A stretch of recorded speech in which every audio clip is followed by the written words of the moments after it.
Media Sandiwara Radio, Babat Tanah Leluhur. Babat Tanah Leluhur kali ini dalam episode ke-16 dengan judul Pusaka Arca Emas.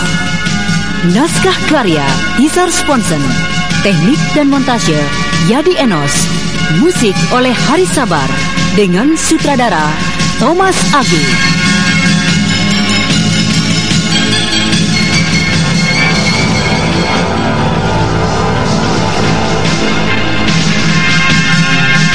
Pada kisah yang lalu diceritakan, Bandil berusaha membohongi Ki Jero, tapi kebohongan dirinya justru merupakan bumerang.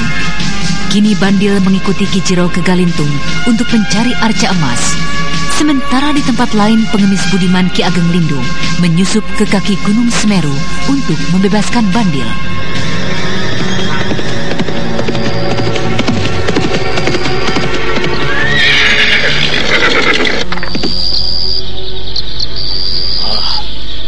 Bandil, rumahmu itu porak-poranda karena kuhancurkan.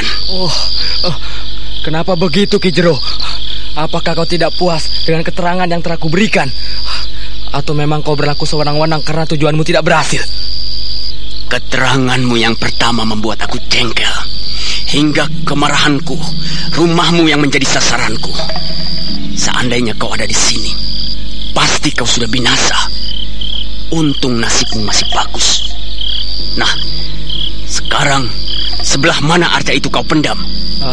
Sebelah barat, Ki Jero. Galilah beberapa depah. Di dalamnya pasti kau akan menemukan sesuatu di situ. Baik. Pengawal. Iya, Ki Jero. Cari dan galilah tempat yang ditunjukkan Bandil itu. Siap.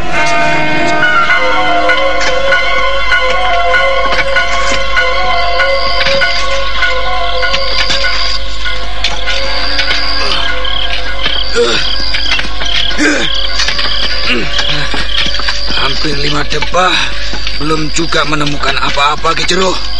Mungkin bukan di sini tempatnya, Ki Jero. Iya, tapi aku tanyakan dulu kepada Bandil. Iya. Hei, kemari Bandil. Saya, Ki Jero. Penggalian telah dilakukan. Sudah 5 depah dalamnya, tapi belum juga kelihatan tanda-tandanya Bandil. Apakah kau tidak salah memberikan petunjuk? Tidak, Ki Jero. Teruslah gali. Pasti ada benda di dalamnya. Baik. Hayo pengawal, teruskan penggalian. Kalau tidak berhasil, kuburkan saja si Bandil ini di lubang yang kalian gali itu. Baiklah Ki Jero.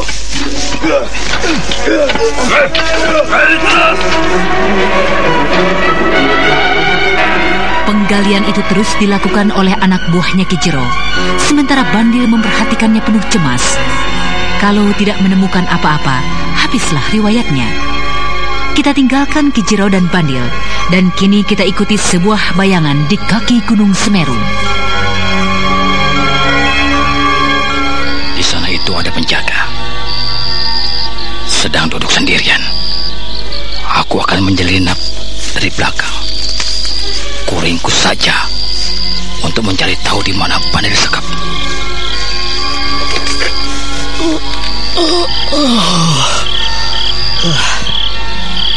Kenapa aku tiba-tiba mengantuk sekali? Ataukah hawa dingin yang menyerangku ini hingga membuat diriku menjadi ngantuk? Dia lengah, kusekap saja.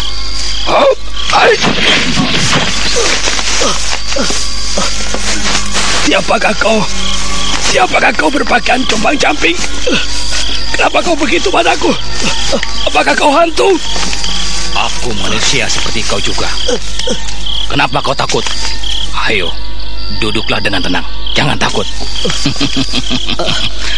Aku bukan setan pemakan darah. Kenapa kau memandangku dengan begitu takut? Iya. Tapi lepaskan dulu kerah bajuku ini. Sekarang kerah bajumu telah kulepaskan. Ayo jawab pertanyaanku. Di mana Bandil disekap? Ayo katakan. Bandil? Iya. Di mana dia ditahan? Aku tidak tahu. Aku tidak tahu. Sungguh. Baik. Rupanya kau mencari mati. Nah, ini kupatahkan tanganmu. Aduh. Jangan dipelintir begini. Aduh, tanganku. Lepaskan. Iya. Aku akan tunjukkan tempatnya si bandil. Tapi lepaskan dulu tanganku. Ya, akan kulepaskan. Awas, kalau kau menipu atau membuat ulah, aku tidak segan-segan membunuhmu. Nah, katakan di mana bandil ditahan. Iya, bandil tidak ditahan di sini, tapi dibawa oleh Ki Jero ke desa Galintung. Ya, untuk menggali arca emas Dewa Siwa. Sungguh, kau tidak berbohong? Betul, saya berani dipenggal kalau berbohong. Bagus. Nah, ini hadiah untukmu.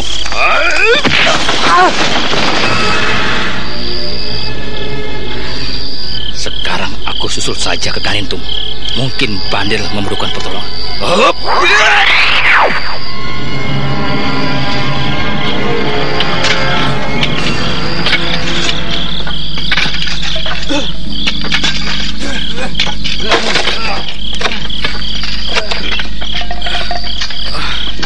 Aduh, tenagaku udah terkuras habis, Ki Jero. Tapi satu benda pun belum kelihatan. Aku sangsi akan kata-katanya, Ki Jero. Bandil, sekarang giliranmu untuk menggali tanah itu. Kau harus berhasil mendapatkan benda yang kau tanam itu. Hayo, turun ke lubang. Bantu para pengawal-pengawalku. Baik, Ki Jero. Bagus. Ayo gali terus sampai kau menemukan arca emas Dewa Siwa itu, bandil. Iya.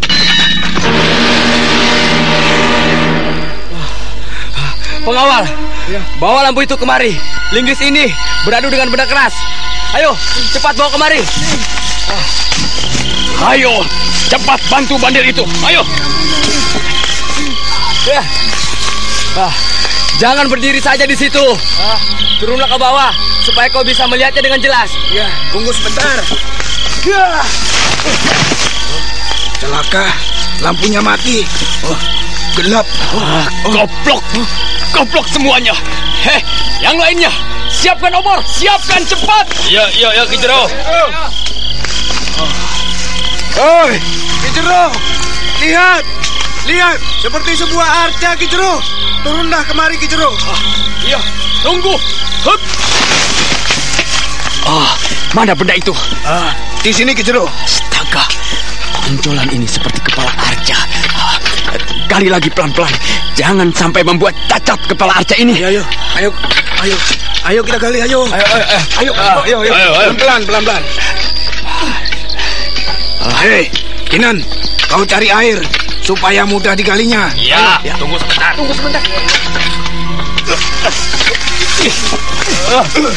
Ayo, pelan-pelan.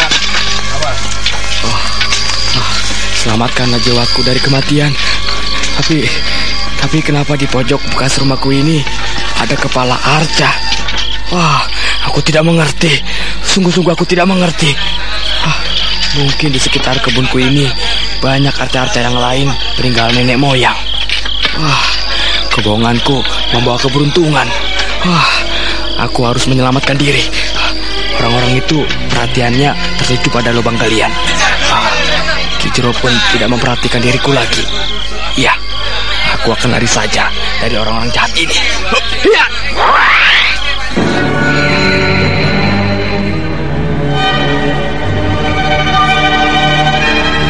Ki Jero dan anak buahnya perhatiannya tertuju ke lubang galian di mana sebuah kepala arca tersembul. Bandil menggunakan kesempatan ini untuk lolos, lari ke arah selatan ke pantai pesisir Pelindi. Sepeninggal Bandil, datang sesosok bayangan dari arah lain memperhatikan Ki Jero dan anak buahnya. Ki Jero dan anak buahnya. Tapi aku tidak melihat Bandil berada di tempat ini. Rumah itu telah porak-poranda. Apakah Bandil telah mereka bunuh? Baiklah, aku tunggu saja sampai mereka selesai mengerjakan sesuatu.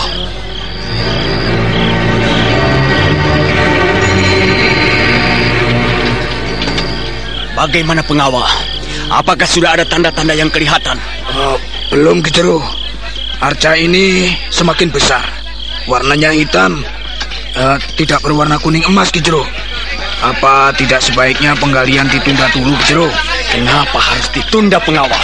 Apakah kau menjamin kalau arca yang digali itu bukan yang kita cari? Ya, menurut pendapatku begitu, Ki Jero. Sebaiknya hentikan dulu penggalian ini. Baiklah. Nah, kalian semua naik ke atas. Kita adakan musyawarah sebentar. Nah, setuju, Ki. Ayo, Semuanya naik ke atas. Ayo. Jadi terusin. Diam semua. Kenapa kalian goblok? Satu pun tidak bisa memberikan pendapat. Mana si Bandil? Mungkin dia tahu akan arca yang sedang kita bongkar dan kita gali ini.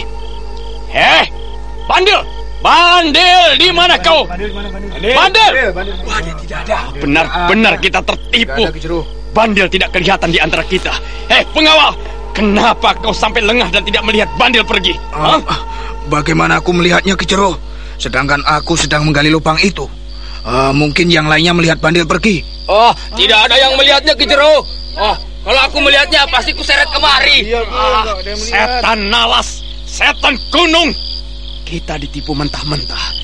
2 kali aku diakali oleh si Bandil.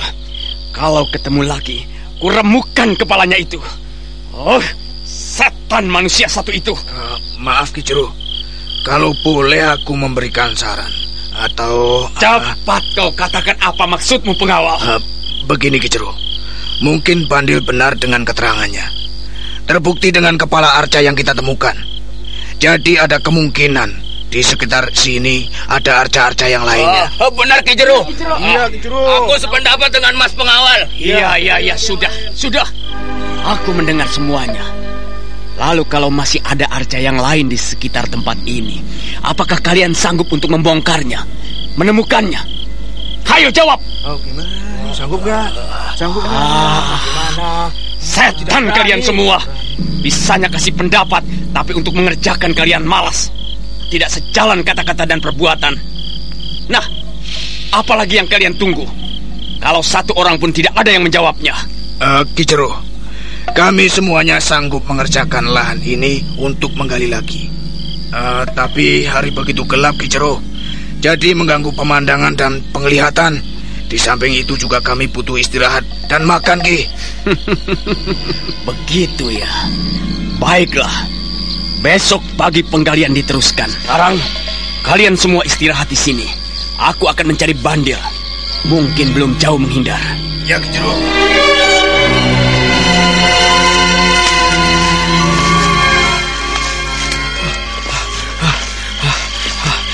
Aku harus terus lari. Ki Jero dan orang-orangnya sangat berbahaya. Harimau. Moga-moga harimau itu tidak mencium bau manusia.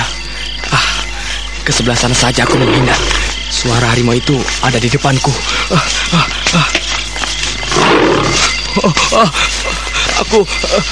Aku tidak bisa menghindarnya lagi.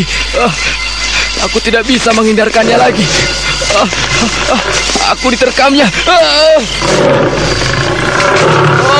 Matilah aku. Tahan kau harimau jahat.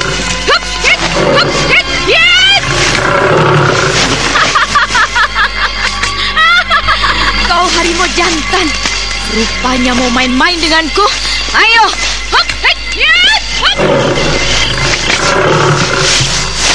Selamatlah jiwaku. Dewata telah melindungiku. Siapakah kiranya pendekar yang telah menolongku itu? Begitu tangkas, hebat tubuhnya seperti burung menari-nari mempermainkan harimau itu. Terpaksa aku melumpuhkanmu, harimau jahat.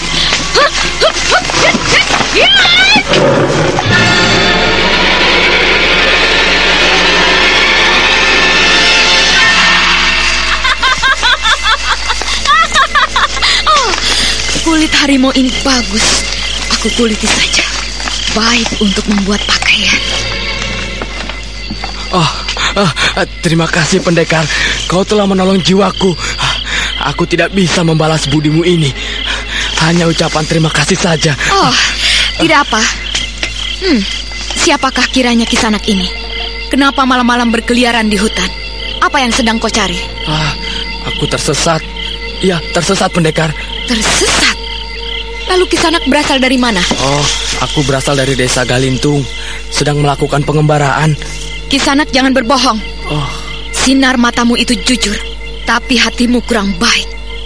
Kenapa kau mau berbohong kepadaku? Ataukah kau takut mengatakan sesuatu yang terjadi pada dirimu?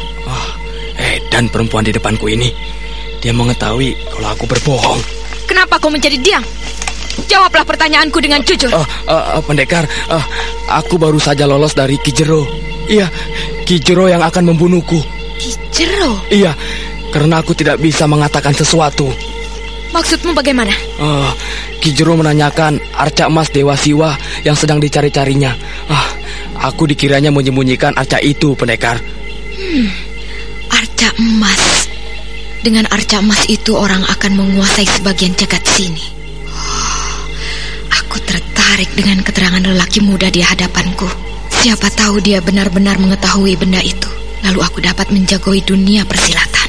Akan kubalas sakit hati ini kepada Ki Jero dan Yukendit. Iya, Yukendit yang telah merampas suamiku Ki Jero. Pendekar, apakah kau tidak percaya dengan keteranganku? Ya, aku percaya. Siapa namamu? Namaku Bandil. Kalau boleh tahu, siapakah pendekar yang telah menolong jiwaku ini? Panggil saja aku dengan panggilan si kulit harimau. Itu namaku. Oh, si kulit harimau. Tapi kenapa pendekar tidak memakai sepotong kulit dari harimau? Sebentar lagi kulit harimau itu yang telah tewas akan menghiasi tubuhku. Oh, jadi kulit harimau itu akan pendekar kuliti? Iya, dan dagingnya kita makan untuk menguatkan tubuh kita. Ayo Bandil, bantu aku. Iya pendekar. Kemudian Bandil membantu pendekar perempuan yang menolongnya. Dengan sigap, sebentar saja harimau itu dapat dikulitinya. Kulitnya dibuat rompi, dijahit dengan tali yang dibuat dari kulit pohon waru. Dagingnya dipanggang. Hati harimau diberikan kepada Bandil. Kini kedua orang itu tampak akrab sekali. Di pagi yang cerah, burung-burung bersenandung dengan riangnya.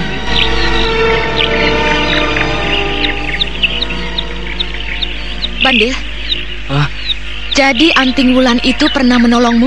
Iya pendekar, dia sangat baik sekali. Kenapa banyak orang yang memusuhinya? Aku tidak habis mengerti pendekar. Inilah yang namanya jagat raya, Bandil. Semuanya yang terjadi tidak langgeng. Masing-masing ingin membunuh, ingin menguasai, selalu tidak puas dengan miliknya. Harta orang lain pun dengan cara yang tidak terpuji dijarahnya. Iya, benar pendekar. Seperti Ki Jero itu, begitu jahat, mau menang sendiri. Padahal orang lain mencari harta dengan bercucuran keringat. Oh ya, aku dengar Ki Jero itu mempunyai istri 2. Apakah betul pendekar? Aku tidak tahu hal itu, Bandil. Aneh sekali. Pendekar, kalau pendekar mau bergabung dengan Anting Wulan, pasti semuanya dapat diatasi. 2 kekuatan yang sama-sama jago silat. Kau ini berhayal apa, Bandil? Bicaramu ngelantur jauh. Ya, namanya juga orang biasa, pendekar. Kalau melihat sesuatu yang aneh, pasti akan kagum. Apalagi kepahlawanan itu untuk membela orang-orang yang lemah seperti aku ini, pendekar. Kata-katamu itu secara tidak langsung mendesak supaya aku segera menumpas Ki Jero. Maaf pendekar, aku berkata sesungguhnya. Tidak apa-apa, Bandil. Bandil, ada orang mendatangi tempat ini. Ayo, cepat bersembunyi. Iya, pendekar. Diam saja, jangan bergerak. Orang itu semakin mendekat. Apakah dia orang jahat atau... Ki Ageng. Ki Ageng! Ki Ageng! Bandil, tunggu dulu, jangan keluar. Ki Ageng bukan orang jahat, pendekar. Ki Ageng, aku di sini, Ki Ageng. Bandil, kau tidak apa-apa, Bandil? Tidak, Ki. Aku ditolong oleh pendekar kulit harimau. Pendekar kulit harimau? Iya, Ki. Aku tidak melihat orangnya. Mana pendekar itu? Pendekar kulit harimau. Ini ada sahabatku. Iya, tunggu.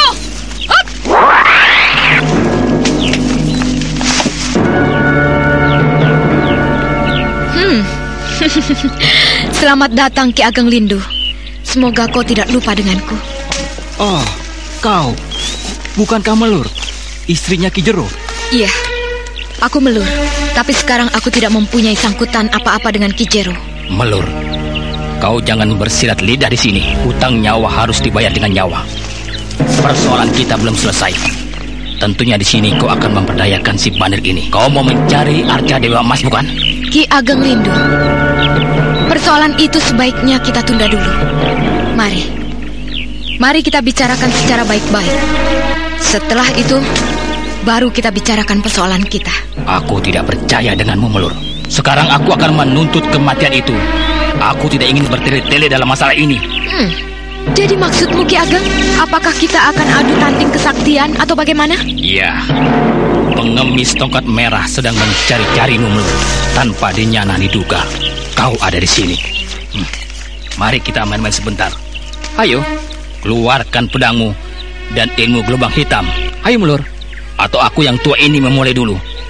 Awas, jaga seranganku ini. Baik, Ki Ageng Lindu. Tunggu dulu.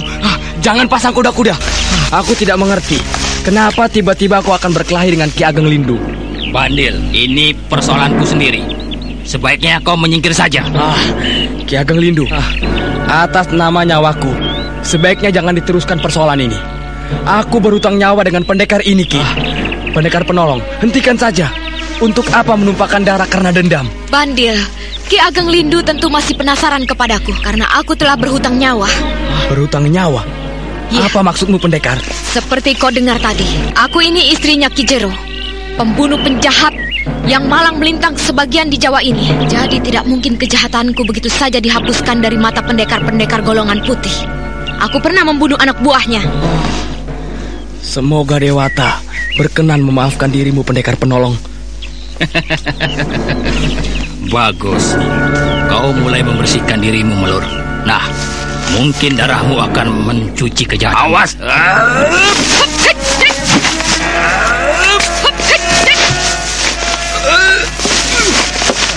Aku tidak bisa mencegahnya. Aku tidak tahu apa-apa dengan ilmu silat. Maaf, Ki Ageng.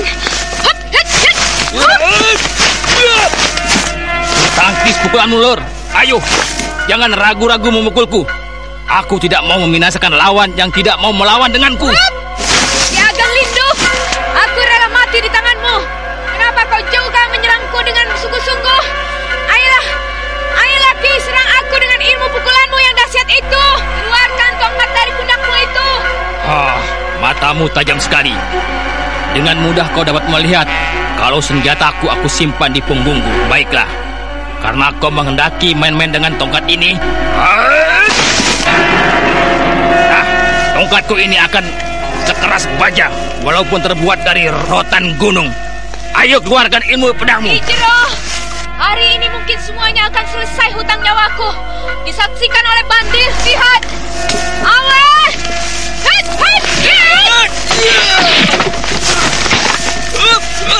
Awas, mencari angin. Wibani dengan ular sanca mencari kelinci.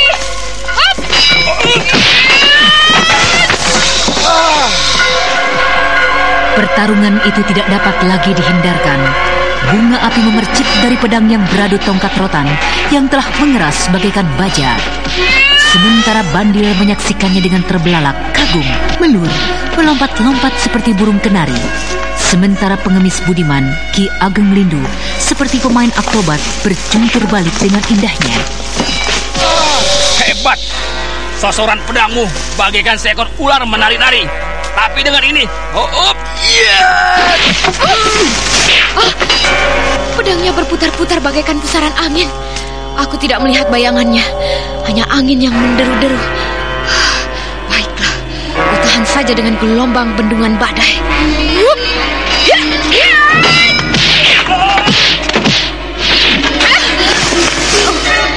Dadaku kena dihantamnya.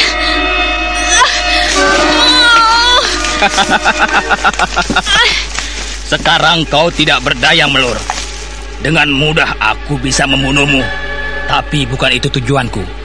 Aku kemari mencari bandil, laki-laki yang pernah ku tolong dari kejaran Ki Jero. Ki Ageng Lindu, aku tidak punya muka lagi karena telah kau pecundangi. Kenapa tidak kau bunuh saja? Dadaku sesak. Ya, sebentar lagi aku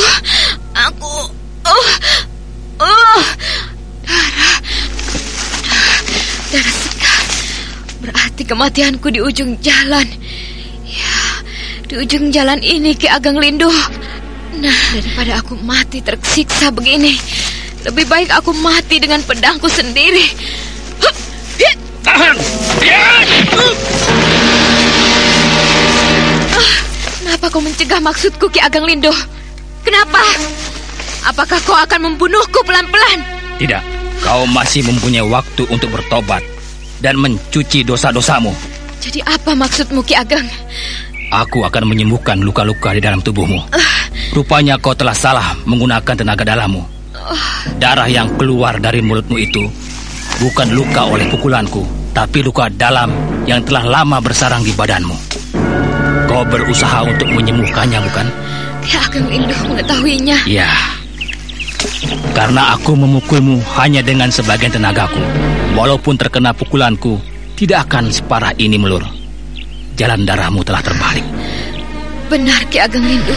Aku 10 hari yang lalu, pundakku, tepatnya tulang leherku patah karena dihajar oleh Ki Jero. Dihajar oleh Ki Jero? Iya. Suamimu sendiri? Benar, karena aku merebutkan Saka Palwaguna dari tangan Yu Kendit, Maduku, istri kedua Ki Jero. Yu Kendit benar-benar telah menyingkirkan diriku dari Ki Jero dengan hasutan-hasutan fitnah. Begitu. Lantas bagaimana nasib Raden Saka? Entahlah, mungkin masih di ruang penyiksaan di kaki Gunung Semeru itu. Maaf Ki Ageng Lindung dan pendekar penolong. Aku memotong pembicaraan. Tidak apa, Bandel. Mungkin kau akan mengatakan tentang Raden Saka. Betul Ki Ageng. Di ruang penyiksaan tidak ada Raden Saka, karena aku beberapa hari yang lalu disiksa di sana. Iya. Berarti Raden Saka telah ada yang menolongnya. Nah, Melur, sekarang duduklah bersila. Aku akan menyalurkan tenaga dalamku supaya jalan darahmu lancar. Ki Ageng Lindung, aku ini musuhmu. Apakah aku ini masih berharga di hadapanmu? Ya, memang kau musuhku. Tapi yang kumusuhi adalah sifat jahat, bukan orangnya. Tapi sekarang kau lain, telah banyak berubah. Ayo, sekarang duduklah bersila supaya darah-darah kotor yang masih ada bisa keluar semuanya. Iya, terima kasih atas budimu, Ki Ageng Lindung. Setelah Melur duduk bersila, Ki Ageng Lindung atau pengemis budiman itu menepuk punggung Melur, maka terdengarlah seperti tulang berkeretakan, lalu Melur memuntahkan darah hitam kental. Tahan nafasmu. Sebentar lagi semuanya akan lancar. Iya, Ki Ageng Lindung.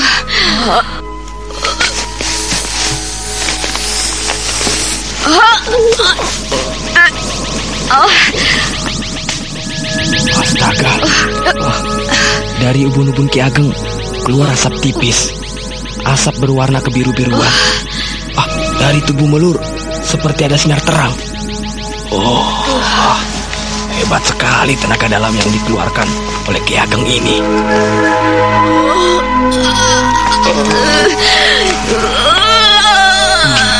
Nah, Melur, bernapaslah dengan lega. Sekarang darahmu lancar. Tenaga dalammu telah berjalan baik. Kepalkan tanganmu dan pohon di depanmu itu akan tumbang bila kau pukul dari sini. Betulkah begitu, Ki Ageng Lindung? Cobalah. Nanti kau akan percaya sendiri. Baik, Ki Ageng. Aku akan mencobanya.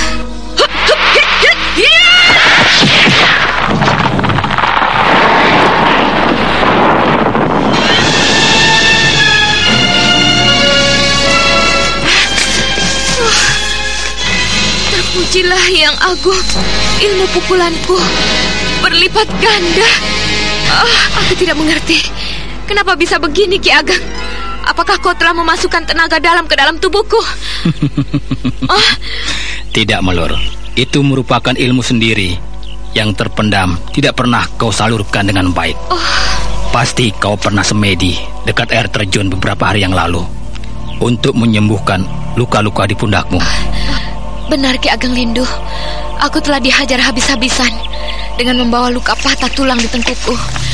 Aku menemukan sebuah air terjun yang dihuni oleh sepasang ular kobra bertanduk. Oh, jadi kau bersemedi di air terjun Gua Ular? Iya, Ki Ageng. Sebelum aku memulai semedi, di hadapanku berdiri seekor ular kobra menatapku dengan aneh. Lalu setelah itu lenyap. Nah, dari Gua Ular itu, aku bermaksud akan ke Kota Majang. Di tengah perjalanan bertemu bandil ini yang hampir tewas diterkam harimau. Maka sekarang julukanku ini kurubah menjadi pendekar kulit harimau. Oh, begitu. Iya.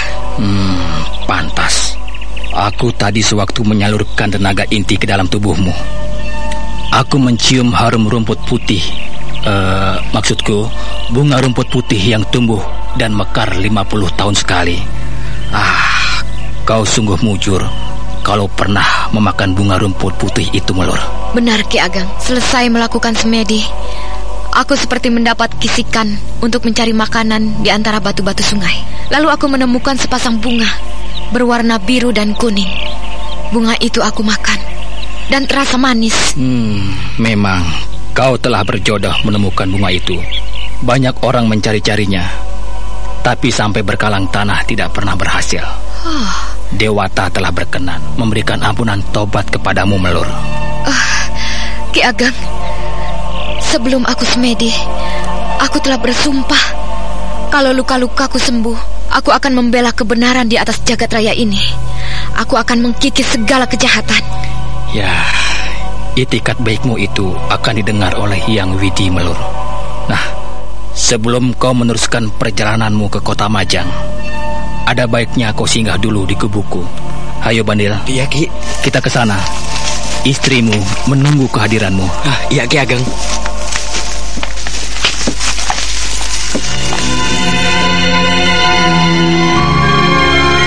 Kita tinggalkan pengemis budiman itu, Ki Ageng Lindu bersama Melur dan Bandil yang menuju pemondokannya kini beralih ke perguruan Jalak di kaki Gunung Semeru. Ki Jero di hadapan Yu Kendit, istrinya.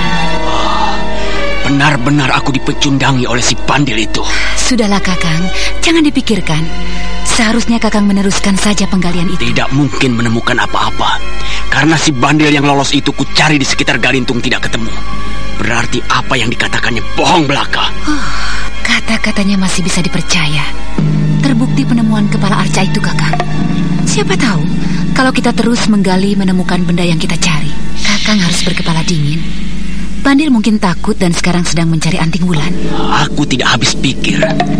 Bandil orang desa yang tidak tahu apa-apa, tapi mempunyai hubungan dengan Anting Wulan. Kenapa heran, Kakang? Kita saja mempunyai hubungan dengan orang-orang keraton di kota Raja Welingi. Ya, itulah yang namanya hidup dan kehidupan, Kakang. Sekarang menurutku, sebaiknya Kakang jangan mengumbar-ngumbar waktu. Sebagian dari murid-murid perguruan untuk melakukan penggalian lagi, dan sebagian lainnya ke Kota Majang untuk melacak bandil. Bagaimana menurutmu, Kakang? Aku berkeras untuk mendapatkan arca emas Dewa Siwa itu. Jadi, aku mengawasi penggalian, sedangkan kau mengawal anak murid ke Kota Raja Majang. Aku rasa itu lebih baik, supaya kalau terjadi keributan dengan kelompok lain, kau bisa membantunya. Kakang setuju dengan usulku ini? Ya, aku setuju dengan usulmu, Yu Kendit. Untuk ke Kota Majang, cukup 20 murid untuk ke sana. Aku sebarkan di pelosok kota menyamar menjadi penduduk, Kakang. Terserah kepadamu, Kendit. Kau atur sebaik-baiknya. Hanya satu jangan kau lupakan. Rahasiakan kepada seluruh anak murid untuk tidak melakukan keonaran jika tidak perlu. Ya, aku paham akan maksudmu. Kapan kau berangkat ke Majang? Sekarang, Kakang. Supaya semuanya cepat selesai. Bagus. Aku pamit dulu mengumpulkan murid-murid yang kuperlukan. Iya, berangkatlah.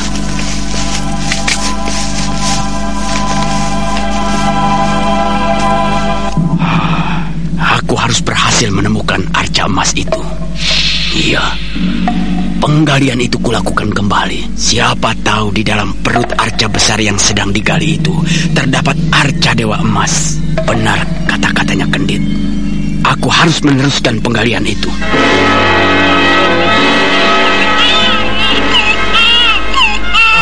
Lantri, apakah anak kita tidak apa-apa, Lantri? Tidak, Kakang.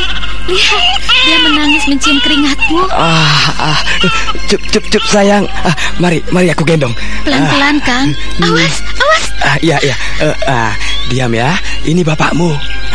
Bapakmu selamat, tidak apa-apa. Oh, jangan nangis ya.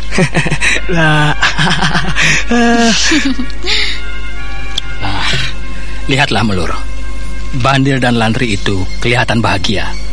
Padahal kehidupan mereka bersahaja. Iya, Ki Ageng. Aku ingin seperti mereka, mempunyai anak dan berkumpul bersama keluarga. Benar-benar aku banyak berdosa dalam kehidupanku di masa lalu. Mengganggu ketentraman orang, mungkin orang-orang yang pernah kubunuh, seperti Bandil dan Lastri itu. Harta yang sedikit, tapi ditebus dengan jiwa manusia. Jangan sesali masa lalu. Kalau sudah bertobat di dalam hati dan jiwamu, Dewata telah berkenan memberikan pengampunan. Kini yang penting buat meniti ke depan ialah menyatukan diri kepada Hyang Maha Pencipta, supaya kita selalu ingat kepadanya, Melur. Ada pepatah mengatakan, walaupun dosa-dosa itu setinggi gunung, pintu tobat itu selalu terbuka, asalkan jangan mengulang perbuatan kejahatan lagi. Terima kasih, Ki Ageng. Ki Ageng Lindu, perkenankan dan izinkan aku berangkat ke Majang, mencari anting wulan untuk kubawa kemari. Dan aku akan minta maaf karena aku telah menjebaknya. Ke Majang hanya untuk itu? Ya. Iya, Ki Ageng. Tapi kau harus membawa sebuah tanda dariku, supaya jangan terjadi bentrokan dengan para pengemis tongkat merah. Karena sebagian besar pengemis masih mempunyai dendam terhadapmu, Melur. Di Majang juga ada pengemis tongkat merah? Iya. Di seluruh kota-kota kecil dan kota-kota besar telah tersebar kaum pengemis tongkat merah. Nah, ini sebuah gelang terbuat dari rotan yang kujalin sedemikian rupa, merupakan lambang persahabatan. Kalau terjadi salah paham, kau tunjukkan gelang ini untuk menghindarkan saling adu kekuatan. Terima kasih. Terima kasih, Ki Ageng. Aku mohon doa restumu. Semoga aku berhasil menemukan anting wulan dan Raden Saka. Ya, aku selalu berdoa untukmu, Melur. Terima kasih, Ki Ageng.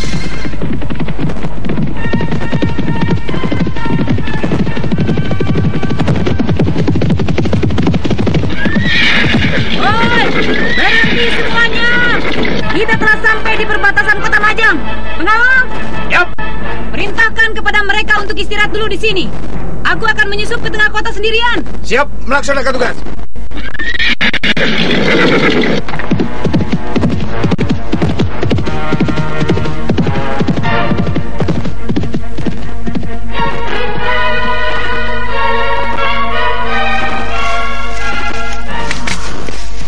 Sebentar lagi aku akan sampai ke kota Majang.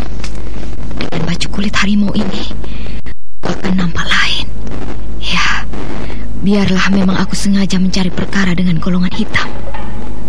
Nah, itu tanda perbatasan sebuah gapura kecil yang diukir indah, ditulis dengan huruf Palawa dan bahasa Sanskerta. Bagus sekali ucapan yang tertulis. Selamat berkunjung ke kota Majang. Budi luhur adalah jalan menuju nirwana. Itu menyentuh hatiku. Ya, ku mulai dengan kebaikan semuanya.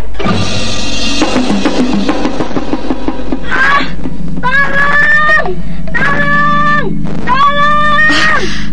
Ada apa di pinggiran sebelah sana? Aku lihat dulu.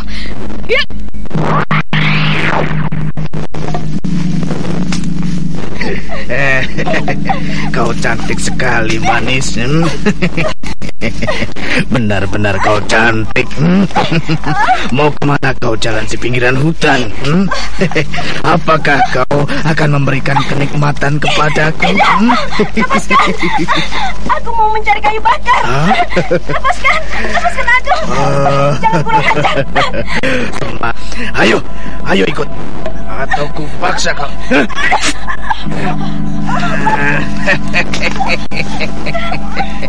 Oh, pemandangan yang mengasihkan. Nah, sekarang terbang berdua.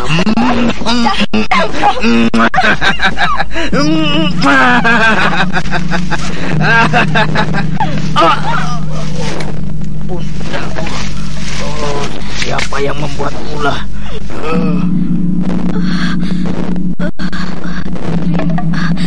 Terima kasih.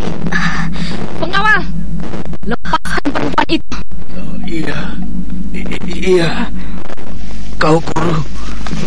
Kau masih ingat rupanya? Aku bukan istrinya Ki Jero. Lelaki jahanam itu masih saja menanamkan jiwa kerdil terhadap murid-muridnya. Kenapa kau akan berbuat keji terhadap perempuan itu, pengawal? Kenapa? Ayo jawab. Aku kesepian.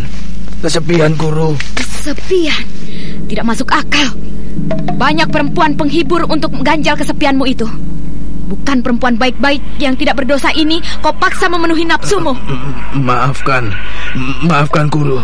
Sekarang aku ingin tahu, kenapa kau berkeliaran di perbatasan kota Majang ini? Untuk apa kau berada di sini?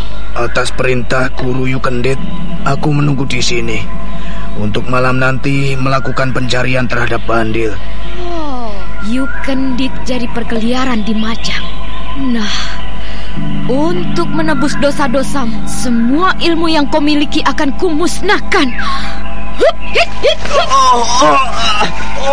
Sakit.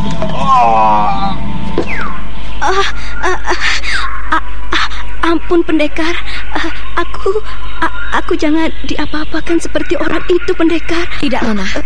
Justru aku menolongmu. Biarlah dia tidak sadarkan diri. Ilmu silatnya telah punah. Orang itu akan lumpuh seumur hidup. Mari kita tinggalkan tempat ini. Aku antarkan kau pulang. Iya. Terima kasih, pendekar. Melur setelah memusnahkan dan melumpuhkan ilmu silat sang pengawal perguruan Jalak, lalu mengantarkan perempuan yang hampir saja menjadi korban perkosaan. Menjelang tengah hari, Yukendit kembali ke perbatasan menjumpai pengawal yang baru sadar dari pingsannya. Siapa yang melakukan perbuatan ini, pengawal? Menghinaku. Melur. Oh. Melur? Iya. Masih hidup rupanya orang itu. Bahaya. Iya. Sekarang mungkin ke kota Majang. Baik. Sekarang perintahkan kepada seluruh murid-murid yang lain berangkat ke kota Majang. Iya, siap melaksanakan, Guru. Kenapa kau? Kau seperti orang lumpuh. Guru, aku tidak bisa berjalan. Aku tulang-tulangku seperti rontok semuanya. Setan alas. Si Melur itu. Anak muridku dilumpuhkan. Heran aku. Manusia itu masih saja selamat. Pasti ada yang menolongnya. Pengawal, duduklah di situ. Terpaksa kau digantikan oleh yang lain. Rempo. Sudah selesai semuanya? Belum, Ki Jero. Tinggal sedikit lagi. Apa kau yakin kalau masih ada benda lain di sekitar tempat ini? Mungkin saja masih, Ki Jero. Tapi sebaiknya kita bersabar dulu menunggu hujan datang. Menunggu hujan datang? Apa maksudmu? Kalau tanah sekitar tempat ini basah, kita akan mudah menggalinya, Ki Jero. Kalau musim panas begini, sulit dan keras tanah di sini. Apalagi banyak cadasnya, Ki Jero. Alasanmu itu memang masuk akal. Tapi kalau kita menunda waktu, sampai kapan? Sampai kapan bisa terwujud impian kita, Rempo? Ki Jero, untuk mencapai suatu harus tekun dan penuh kesabaran. Kau jangan mengajari aku. Sekarang kalau memang capek, ya istirahat saja. Makan malam dulu. Baik, Ki Jero.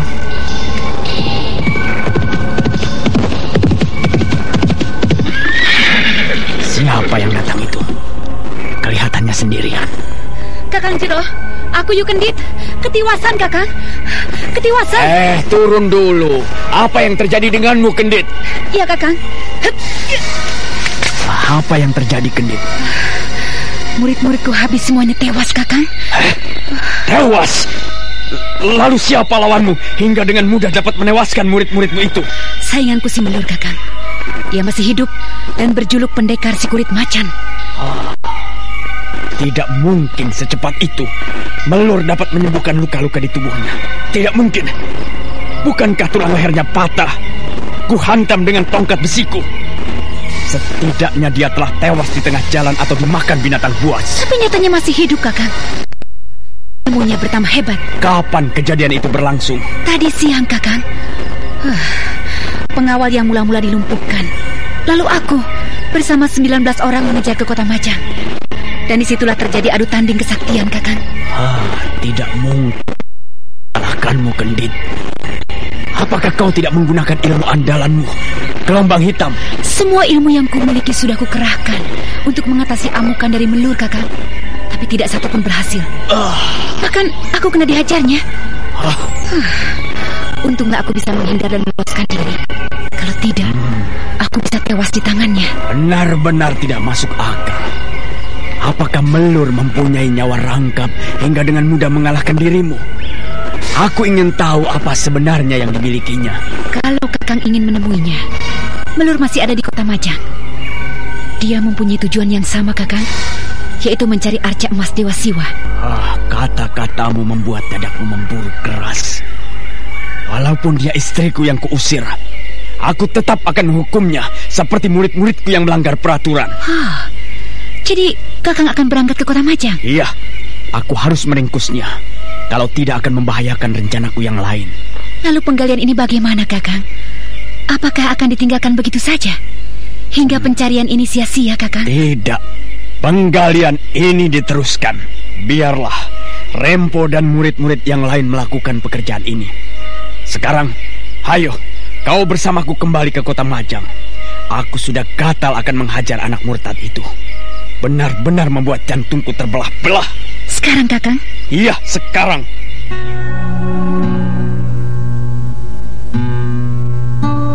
Benci melihat kelakuannya.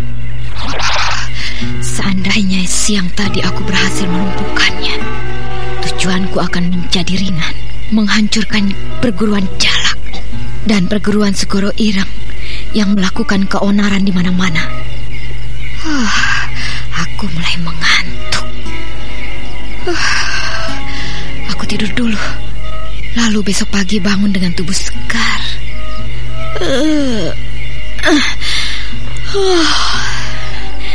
Tidur di gedung tua ini cukup hangat. Gedung yang ditinggalkan pemiliknya. Di rumah-rumah penginapan telah kita cari, tapi Melur tidak nampak oleh kita. Apakah Kakang akan terus melakukan pencarian di malam ini? Sekarang aku baru ingat. Kalau kebiasaan Melur itu bila menghadapi musuh pasti mencari tempat persembunyian atau berlindung di tempat-tempat yang tidak dicurigai orang. Maksud Kakang? Melur pasti mencari gedung-gedung tua yang ditinggalkan pemiliknya. Sekarang kita mencari gedung-gedung itu. Mungkin sekali begitu, Kakang. Nah, kita ke selatan dulu. Siapa tahu kita menemukan buruan. Baik, Kakang. Kakang, sini. Ya. Ada apa, Kendit? Kakang lihat dari atas pohon ini. Di kamar gedung tua itu ada sinar lilin menerangi orang yang lagi tidur, Kakang. Iya, benar. Ayo kita berpencar. Aku akan menerobos lewat jendela tanpa kaca. Kau lewat pintu depan. Baik, Kakang.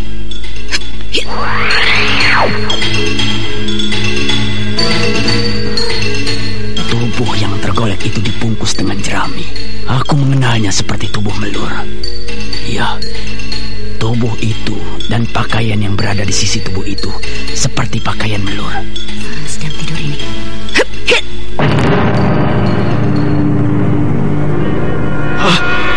Yukandi tidak sabaran. Bangun. Siapa kau yang tidur di rumah tua ini? Kenapa kau diam saja tidak menjawab pertanyaanku? Biar aku saja yang membangunkannya. Akan kutarik jerami-jerami ini. Setan. Kita ditipunya, Kakang. Bukan tubuh manusia, tapi hanya gedebok pisang. Tapi baju yang dipakainya seperti milik Melur. Iya, milik Melur istrimu yang pertama, Ki Jero. Setan kerdil. Kenapa kau tidak menampakkan dirimu, Melur? Kau pengecut. Ya, aku pengecut. Tapi yang lebih pengecut lagi, kau datang kemari membawa perempuan lacur. Perempuan yang tidak setia. Tadi siang aku melihatnya sedang bergumul dengan pengawalmu yang lumpuh itu. Sayang, kau telah dibohongi terus-terusan. Tapi fitnah. Tidak, Kakang. Jangan dengarkan kata-katanya. Kalau kau menampakkan dirimu, ku cincang tubuhmu, Melur. Oh, sombong sekali. Sekarang kau berani berkacak pinggang di depan suamimu yang loyo itu.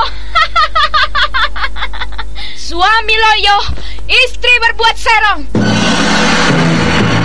Fitnah! Hiat! Mampus kau, Melur! Kau yang mampus, Kendit. Hop, hit, hit, hit. Tubuhku. Kau curang.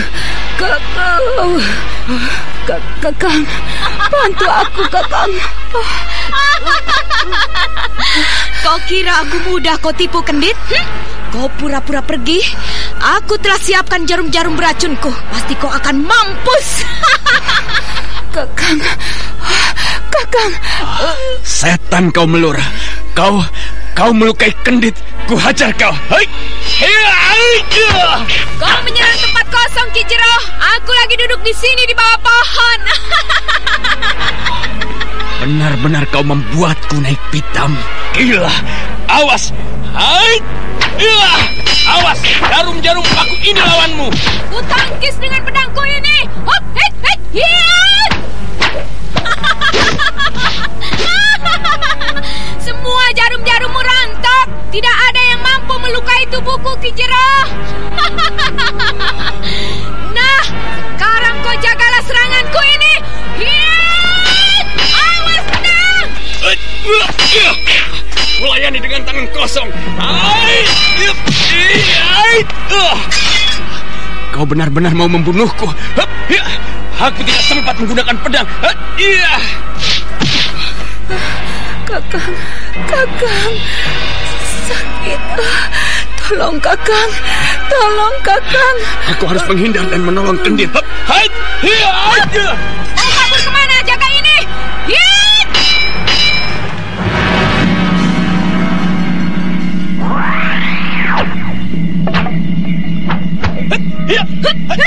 Mampus kau, Ki Jero. Hai! Tanganku.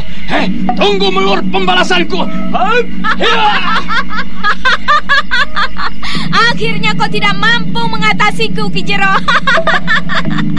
Kali ini ku ampuni jiwamu. Tapi lain kali, jangan harap kau dapat hidup dengan tenang, Ki Jero.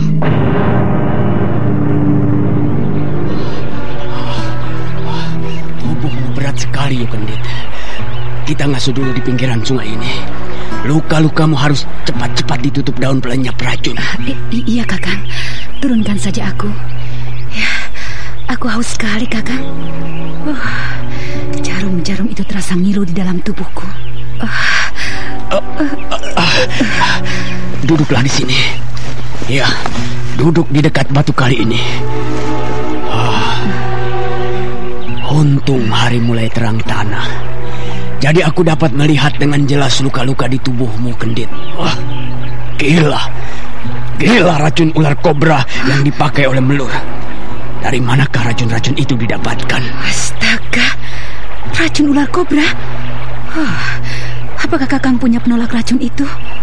Aku akan berusaha mencegahnya. Untung aku membawa butiran-butiran obat untuk pencegah racun. Nah, minumlah yuk, Kendit, untuk mengurangi rasa sakitmu dan mengurangi racun-racun itu melebar ke arah jantungmu. Iya, Kakang. Aku tidak kuat lagi. Racun-racun itu seperti menyengat tubuhku. Telanlah obat butiran-butiran ini. Ayo, Kendit, ayo telanlah. Iya. Iya. Lalu semedilah dekat air Sedang aku sendiri akan berusaha mengeluarkan jarum-jarum dari lenganku ini. Baik, Kakang. Ki Jero setelah memberikan butiran-butiran obat anti racun, lalu berusaha mengeluarkan jarum-jarum yang menembus lengannya. Sedangkan Yukendit kini bersemedi mengatur jalan nafas di dekat batu kali. Kita tinggalkan Ki Jero dan Yukendit. Kini kita beralih ke Pulau Nusa Barung, mengikuti perjalanan Anting Wulan dan Raden Sakapalwaguna yang terus meracau seperti orang mabuk.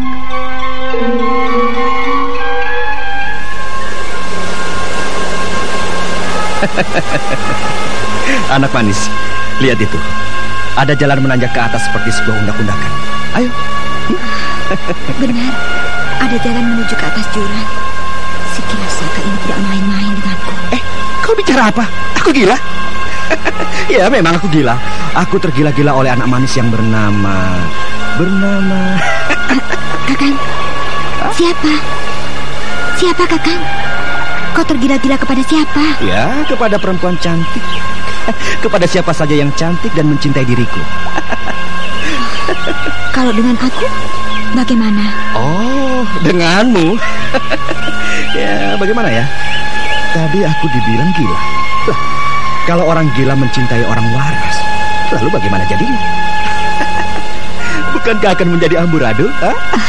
Kakang, sembuhlah, Kakang. Kita ini sedang mencari pusaka arca emas Dewa Siwa. Kenapa malah begini? Ya ampun, apakah kau ini yang ikut-ikutan tidak waras? Barusan kau mengatakan soal cinta. Kenapa tiba-tiba beralih ke soal pusaka arca emas? Lalu sekarang yang tidak waras kau atau aku, anak manis? Kalau tidak terpengaruh penakluk Sukma, ku hajar dadamu, Kakang. Anak manis, ini dadaku. Mana dadamu? Sarung. Jangan diteruskan. Aku dengar ada yang mengintai kita. Ayo sembunyi. Ada yang mengintai? Iya, ayo cepat bersembunyi.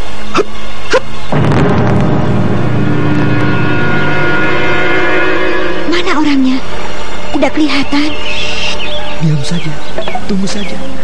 Jangan banyak ngomong, berbahaya. Aneh. Tidak ada kedengaran orang datang. Mata Kakang Saka sedang mencari-cari sesuatu. Kiranya apa yang dilihatnya? Aneh sekali. Nah, itu dia mulai kelihatan. Ya, mulai kelihatan. Besar sekali. Benar-benar besar sekali. Apa sebenarnya yang dilihatnya Kakang Saka ini? Aku tidak melihat apa-apa. Nah, mulai mendekat tempat ini, anak manis. Jangan bergerak, jangan kaget. Aku akan menyergapnya. Benda apa yang ditangkapnya itu? Kena. Hari ini kita akan makan Elisa. Astaga, ular putih. Iya, ular putih telah ditangkapnya. Aku sendiri tidak melihat ular itu. Tidak masuk akal. Ular langka masih hidup di dasar jurang ini. Kenapa kau heran melihatku dapat menangkap ular ini? Ular ini bernama ular putih Dewa Rembulan. Kakang masih ingat akan nama ular itu. Tapi mana mungkin ular yang Kakang pegang itu bernama ular putih Dewa Rembulan? Apakah kau lupa dengan jamur yang kutemukan itu? Nah, kalau ada kembang jamur, pasti di situ ada ular putih. Apakah kau lupa akan pesan resi? Oh, resi siapa ya? Aku lupa lagi. Yang Wanayasa maksudmu? Iya. Kata beliau, ular ini untuk penambang. Dan berarti arca emas itu tidak jauh tempatnya dari sini. Benar apa yang diucapkan oleh Kakang Saka.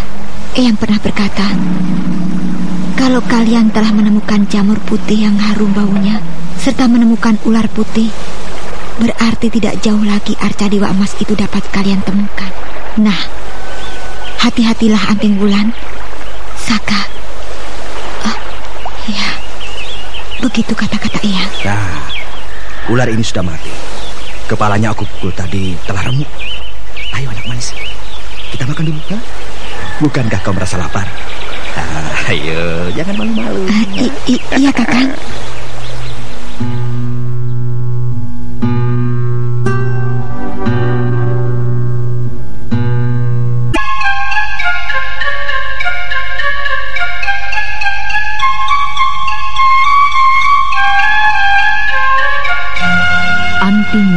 masih terheran-heran melihat kelakuan Raden Saka yang kadang-kadang seperti orang waras, dan masih ingat pesan Eyang Wanayasa. Lalu setelah membakar api unggun, ular itu dipanggangnya. Mula-mula, Anting Wulan tidak mau memakan dagingnya, tapi dipaksa oleh Raden Saka. Setelah ular itu habis dimakan, kulitnya disimpan oleh Raden Saka. Semula Anting Wulan tidak setuju, tapi akhirnya mengalah karena dianggap Raden Saka belum waras otaknya, masih terpengaruh ilmu penakluk sukma. Untuk apakah kulit ular itu, Kakang? Nanti akan menjadi busuk dan bau. Kok kantongi begitu? Tidak, anak manis. Malah akan menjadi keras. Karena aku satukan dengan sisa kembang jamur putih. Kok ini aneh-aneh saja, Kakang? Ayo, kita sudah kenyang. Pencarian pusaka Arca Mas kita teruskan. Jangan terburu nafsu. Jalan pelan-pelan. Jalan pelan-pelan apa maksud Kakang? Kita masih kenyang. Kita masih kenyang. Kalau jalannya cepat-cepat, nanti kita lapar lagi. Kakang, lihat. Di depan kita itu undak-undakan semakin ke atas. Apakah kita bermalas-malasan seperti kerbau habis makan? Loh, aku ini bukan kerbau, tapi manusia. Kau jahat. Keji mengatakan aku kerbau. Apa-apaan ini? Kok malah menangis seperti anak kecil? Mau minta makan. Kau jahat. Aku ini dibilang kerbau. Mentang-mentang kekenyangan makan. Kau tidak jujur. Kau tidak setia. Kakang, bukankah seekor kerbau kalau sudah makan pasti tidur-tiduran dan malas untuk bekerja? Jadi bukan maksudku menyindir Kakang. Bukan. Jangan marah. Kalau aku bersalah, maafkan aku, Kakang. Iya. Semoga kita berdua bukan kerbau, ya anak manis. Iya. Belum waras juga otaknya. Benar-benar gila Yukending. Kalau saja tidak lepas dari terjanganku waktu itu, sudah kuhancurkan kepalanya. Sayang dia bisa meloloskan diri. Jangan melamun. Ayo, terus naik ke atas sana. Di sana ada jalan bercabang. Ayo, Nak Manis. Iya, Kakang.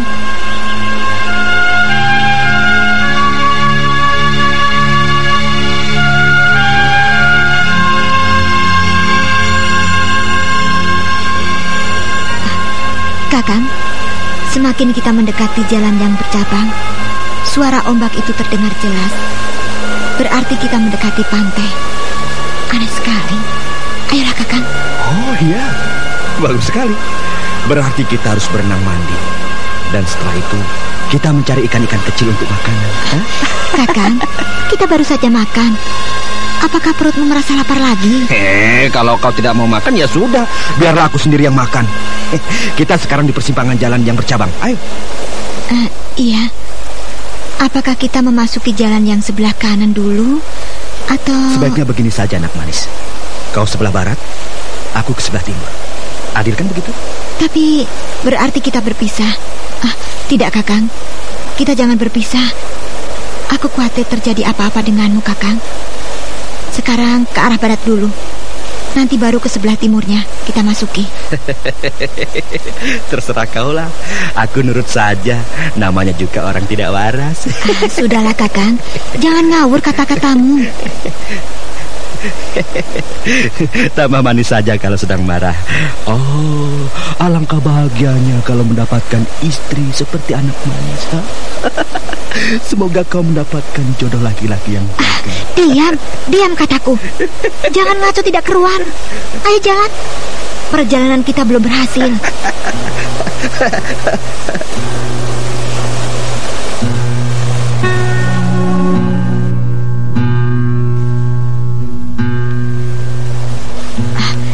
Kita memasuki sarang kalong, Kakak. Oh, apa itu besar sekali seperti anak orok bergelantungan berwarna hitam? Itu kalong.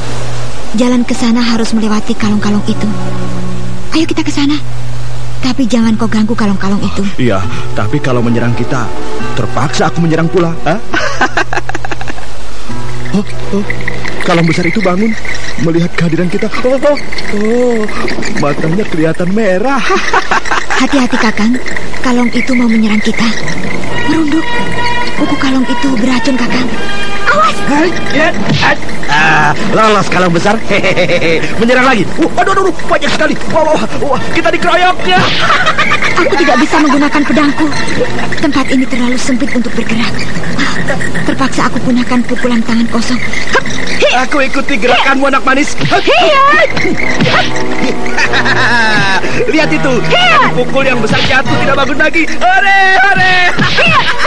Ayo, sekarang pukulanmu, anak manis. Itu menyerangmu lagi. Kau juga hebat. Jangan ngomong saja. Masih banyak yang lain. Ayo tahan supaya menghindar ke tempat lain. Anting Wulan terpaksa menggunakan pukulan-pukulan mautnya karena beribu-ribu kelelawar menyerangnya. Sedangkan Raden Saka sambil tertawa-tawa membantu dengan pukulan-pukulan yang sembarangan, tapi membuat kelelawar-kelelawar itu tidak berdaya. Gua kecil itu menjadi hiruk-pikuk. Sebagian dari kelelawar-kelelawar itu ketakutan dan lari keluar gua. Setengah harian barulah mereka terbebas dari gangguan kelelawar-kelelawar itu. Kakang, kalung-kalung itu telah lari semuanya. Untung saja kau membantunya dengan pukulan-pukulanmu. Kakang, kau tidak terluka? Mana berani kalung-kalung itu menyentuh kulitku yang bagus. Itu ada lubang keluar. Sinar matahari kelihatan menembus. Ayo, anak manis. Iya.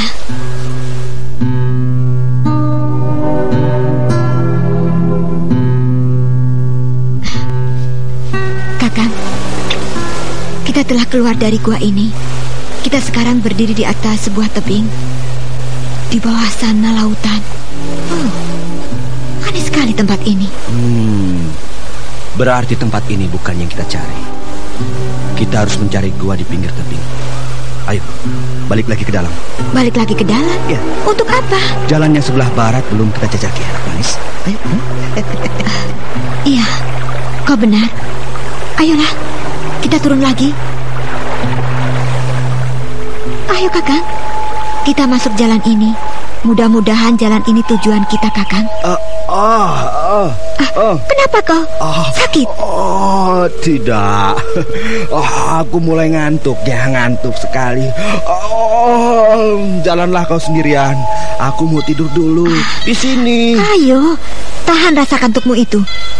Jalan sebelah barat ini belum kita masuki. Ayolah, Kakang. Di mana ada undang-undang yang memaksa seseorang, anak manis?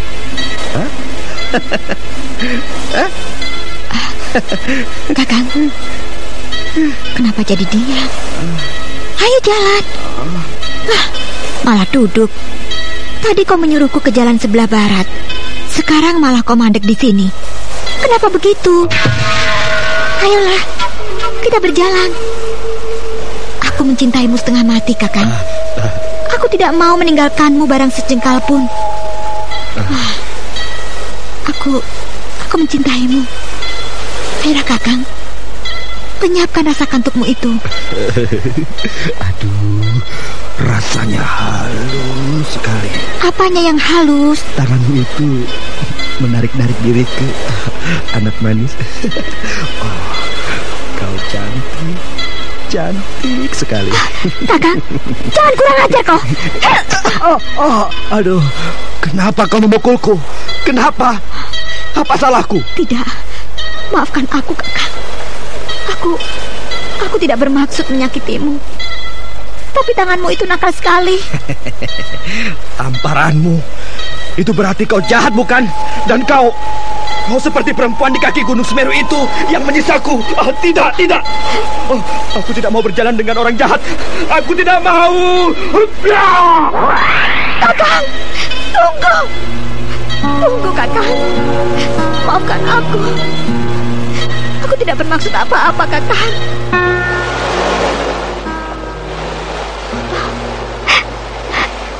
Kakang, kau jangan pergi, Kakang.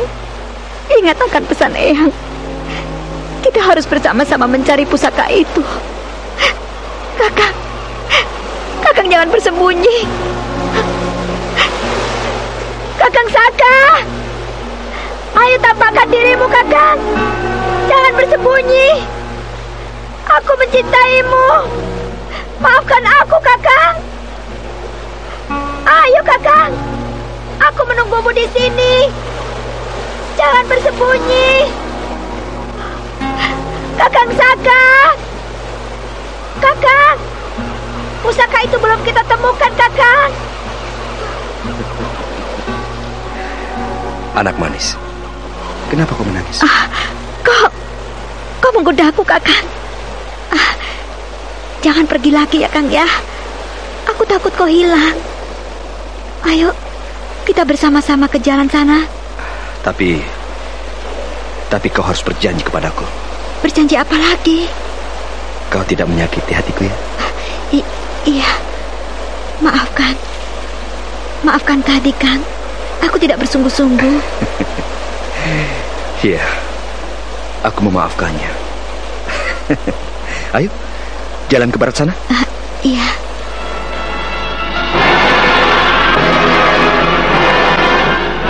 Anting Wulan menjadi lega kembali setelah Raden Saka muncul di depannya, lalu meneruskan ke arah barat jalan di dalam gua itu. Kita tinggalkan Anting Wulan dan Raden Saka, dan kini kita beralih ke tepi sungai di luar perbatasan kota Majang, menjumpai Kijiro dan Yukendit.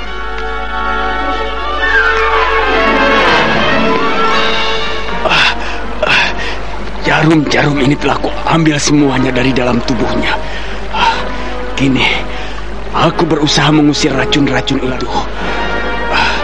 Yukendit, tahanlah dan jangan menolak tenaga yang kusalurkan ke dalam tubuhmu ini. Iya, Kakang. Mulailah. Nah, aku akan memulainya. Kendorkan semua urat-uratmu dan buka seluruh inderamu. Hop.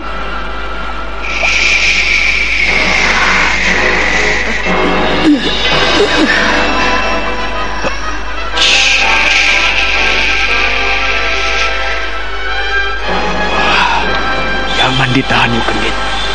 Lepaskan saja, supaya racun-racun itu keluar semuanya. Iya, begitu. Terus, dan muntahkan kalau merasa mual. Iya, Kakang.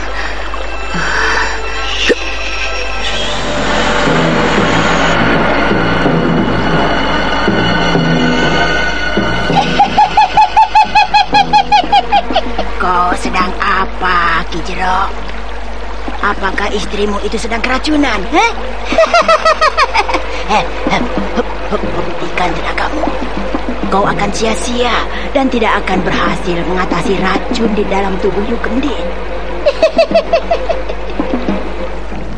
Astaga, tenagaku terpental lagi. Kiranya guru yang datang.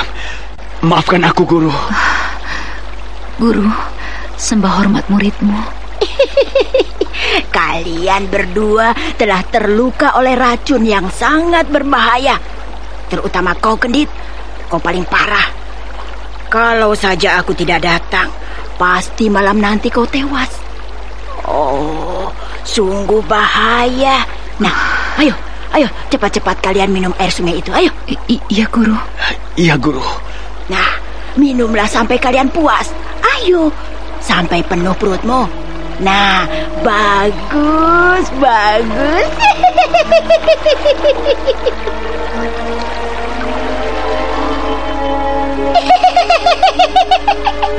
Sekarang berdirilah menghadap ke utara.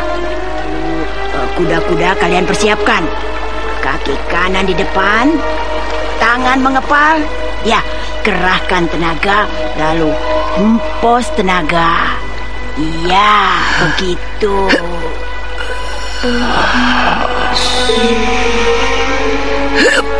Tahan napas. Aku akan mengobati mengeluarkan racun-racun itu.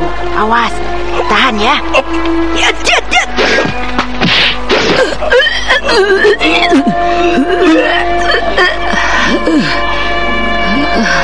Ketika tongkat sang guru memukul pundak Yukendit dan Kijiro, maka mereka memuntahkan darah segar merah kebiru-biruan.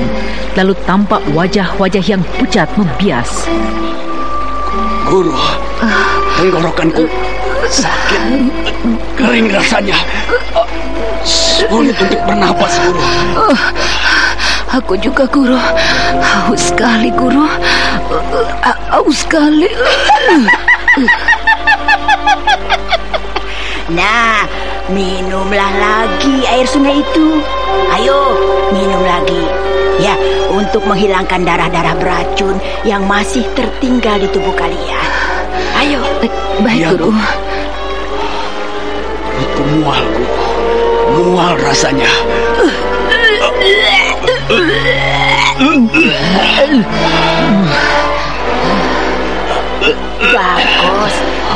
Bagus. Darah-darah beracun itu telah keluar semuanya dari tubuh kalian. Nah, sekarang bersila, duduk sambil menghimpun tenaga. Iya, baik, Guru. Iya, Guru. Sekarang lewat tongkatku ini akan kusalurkan tenaga ke dalam tubuh kalian. Dan bersiaplah menerima tenaga dariku.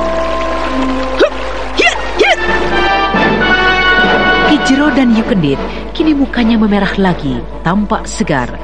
Racun-racun yang menyelinap di dalam pembuluh-pembuluh darahnya telah lenyap.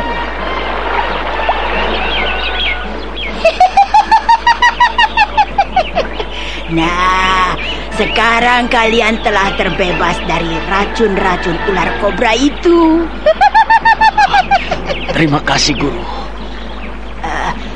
Siapakah yang telah membuat kalian terluka begitu?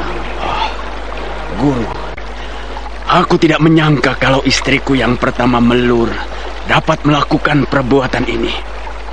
Jarum-jarum halusnya sangat berbisa. Melur? Wah, hebat ilmunya. Dari siapa dia mendapatkan racun-racun ular itu? Ini yang mengherankan. Padahal 10 hari yang lalu telah aku lukai tulang lehernya karena berkhianat. Menurut perhitunganku, Melur pasti tewas. Tapi justru bertambah hebat. Entah siapa yang menolongnya. Apakah dia mendapatkannya di Goa Angker? Goa ular itu? Tidak mungkin, Guru. Tidak satu orang pun berani pergi ke sana, kecuali ingin mencari mati. Mungkin ada penolong yang ahli dalam racun ular, Guru. Mana mungkin kalau ada raja racun ular berkeliaran di tanah Jawa ini, kecuali di negeri Tibet sana.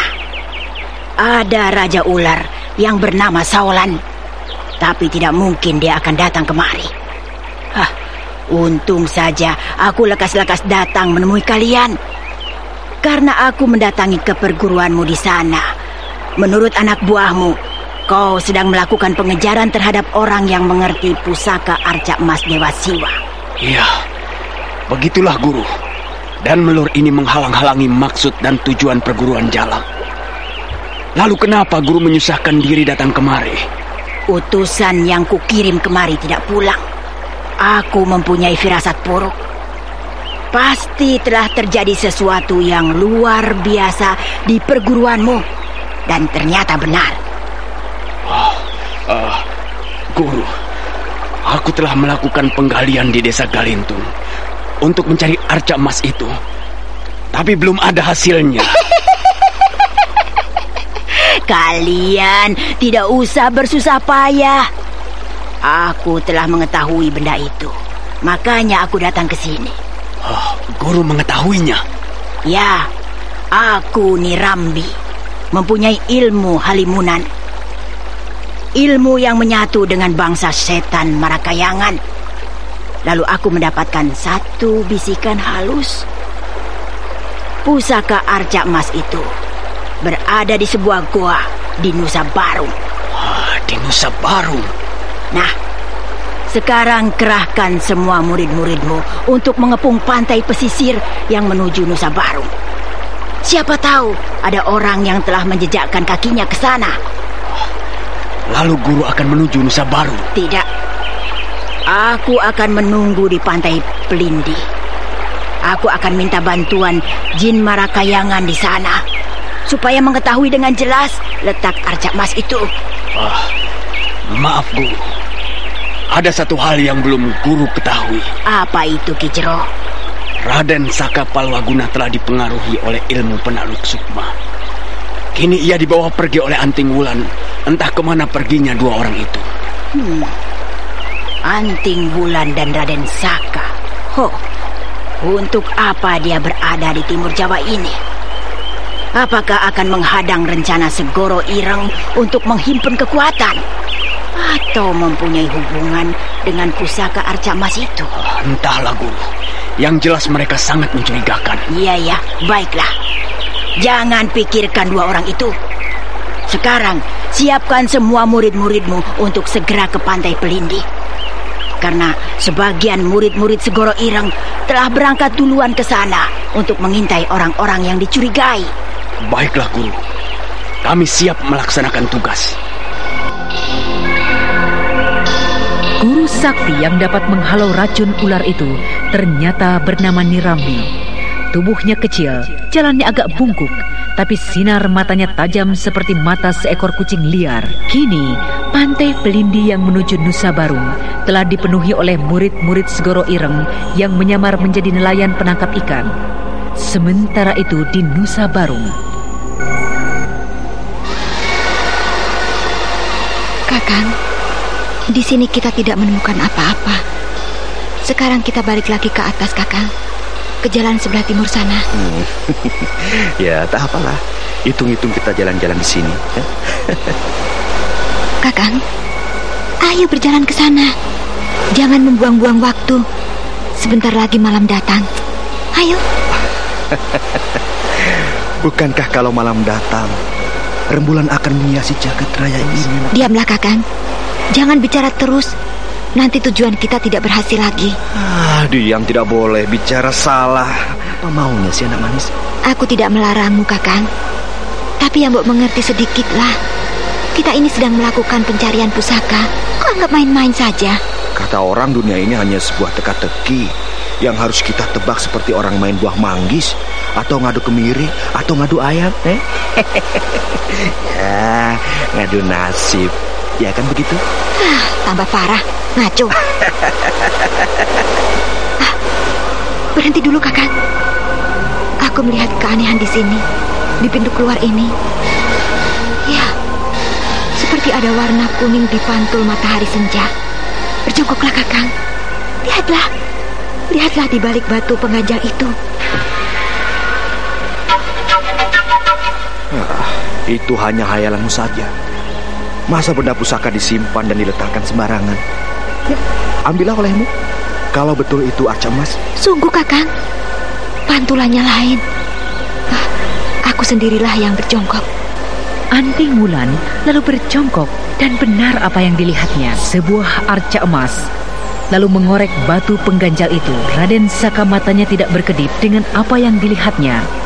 Pengaruh penakluk sukma seakan-akan telah lenyap dari tubuhnya. Untung kita belum jauh meninggalkan tempat ini. Dewata telah berkenan memberikan petunjuk. Jalan yang tadi kita lalui tepat di bawah kalong-kalong tadi bergelantungan, Kakang. Batu pengganjal ini keras sekali.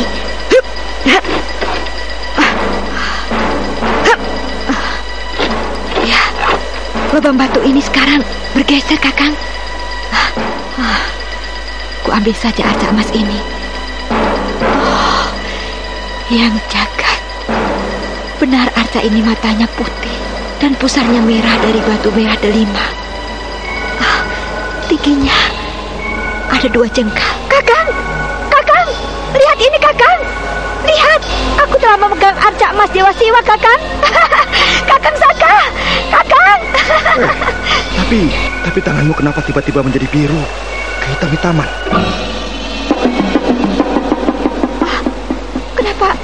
Kenapa jadi begini?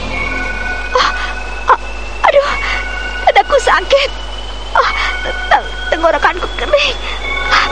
Kakang. Anting Wulan, cepat kau letakkan arca itu pelan-pelan di bawah. Arca itu mengandung racun. Tapi kenapa sepasang permata biruku tidak mampu mengalahkan racun ini? Kekasihku Anting Wulan, makanlah bunga jamur ini.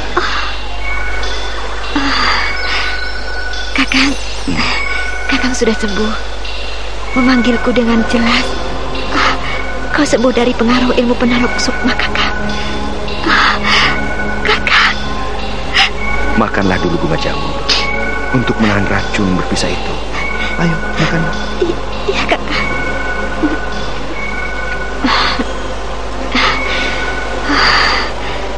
Sekarang tidak perih lagi tenggorokanku. Sekarang ambil sepasang permata biru milikmu itu.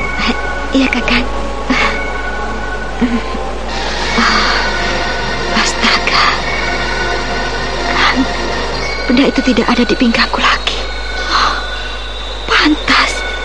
Pantas racun yang terdapat di arca emas ini mempan terhadapku. Kakang, kalau begitu, sebentar lagi aku akan tewas. Tidak, Anting Wulan. Masih ada aku. Di dalam tubuh masih ada racun penawar bisa. Bertahanlah dengan tenaga dalammu. Sekarang kau ingat-ingat di mana sepasang permata biru yang dapat mengalahkan segala bisa yang ada di jagat raya ini.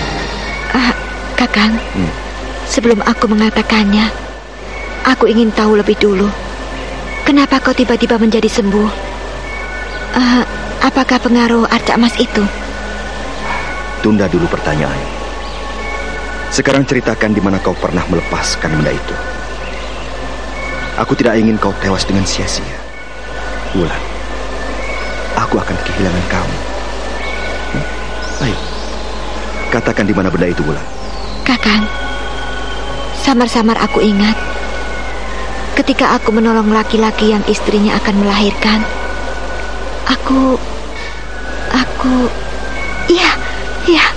Aku melepaskan ikat pinggang sepasang permata itu ketika berada di sumur rumah Bandil. Ya, aku ingat di desa Galintung, Kakang. Sebelum racun itu menjalar, kita pergi dari sini. Kita pergi ke Galintung.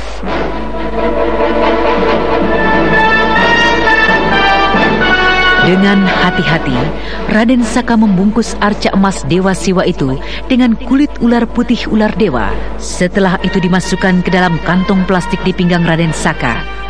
Dan kini, kedua pendekar Gua Larang itu melesat meninggalkan Nusa Barung, menyeberang ke pantai pesisir Pelindi. Kakang, racun itu mulai menjalar pelan-pelan ke atas lengan. Kakang, warna biru kehitam-hitaman semakin jelas. Tanganku sukar sekali digerakkan, Kakang. Sukar sekali, Kakang. Gunakan ilmu dalammu dengan hawa murni. Lalu usahakan kau dorong dengan menggerakkan tenagamu supaya racun-racun itu mengalir keluar. Ayo, lakukan.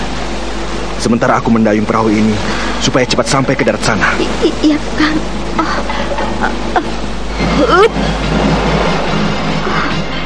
Kakang, apakah aku bisa bertahan itu?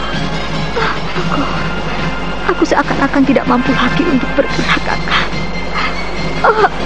Berdoalah kepada Dewata sambil kau menghembuskan nafas murni ilmu Banyu Cakrabuana untuk mengurangi rasa sakitmu. Ya, Anting Wulan, daratan mulai kelihatan. Sebentar lagi kita mendarat. Iya, Kakang. Aku akan berusaha menahan rasa sakit ini, Kakang.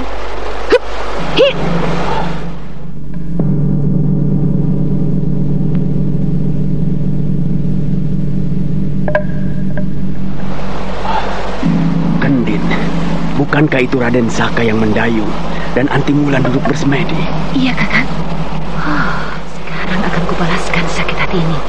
Ya, akan kubalaskan sakit hati ini, Kakang. Jangan terburu nafsu. Kita tunggu komando dari Guru Nilambi. Baik, Kakang. Akhirnya aku menemukan kembali tawananku. Kakang, lihat. Ya. Anting Wulan hanya diam saja di atas perahu, seperti terluka tubuhnya. Lihat saja mukanya putih. Mungkin sekali kan kita akan mudah meringkusnya. Iya, Kendit. Mereka mulai mendarat dan menempatkan perahu kecil itu di balik semak-semak sebelah sana itu. Kijero, ayo hadang ke sana. Siap, Guru. Hup. Kau, Kendit, hadang dari sebelah sana, sisi perahu. Siap melaksanakan, Guru. Hup. Iya.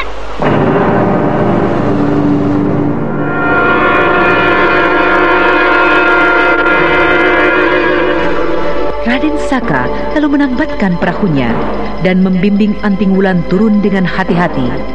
Tapi baru saja beberapa langkah, Ki Jero dan Yukendit telah menghadangnya dengan pedang telanjang.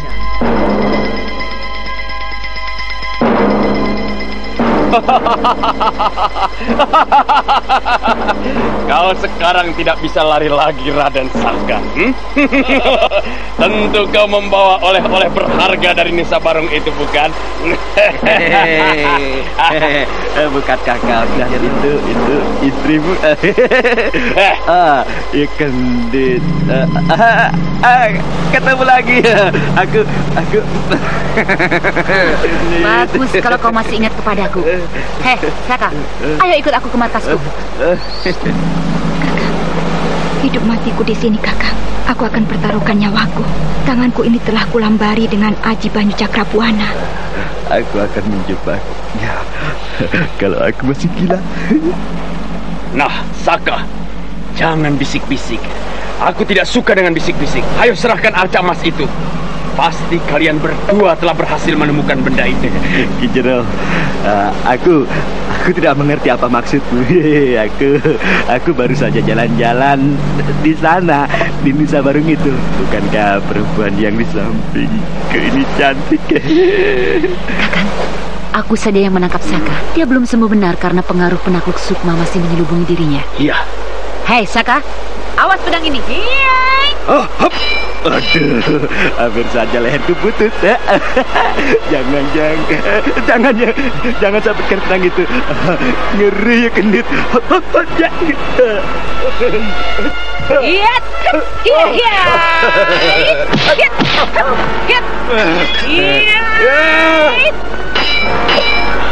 Anting Wulan, hutang kita belum lunas. Kau telah mengalahkan diriku. Nah, sekarang jagalah sambaran pedangku ini. Hai! Hai! Hebat ilmu yang kau miliki, Anting Wulan. Tapi sekarang kau tidak bisa lolos dari tanganku.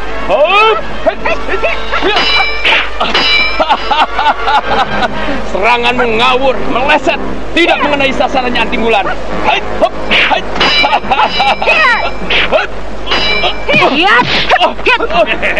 Pedangku terpental.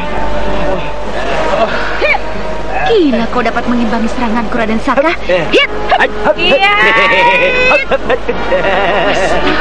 Kau memukulku, Saka. Aku sakit. Awas kau pembalasanku. Awas, Saka.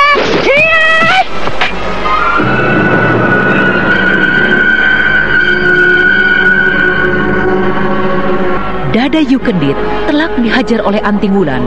Sedangkan Ki Jero seperti orang linglung karena pedangnya terlepas. Anting Wulan dan Raden Saka tidak memburunya, tapi berusaha menghindar melesat pergi.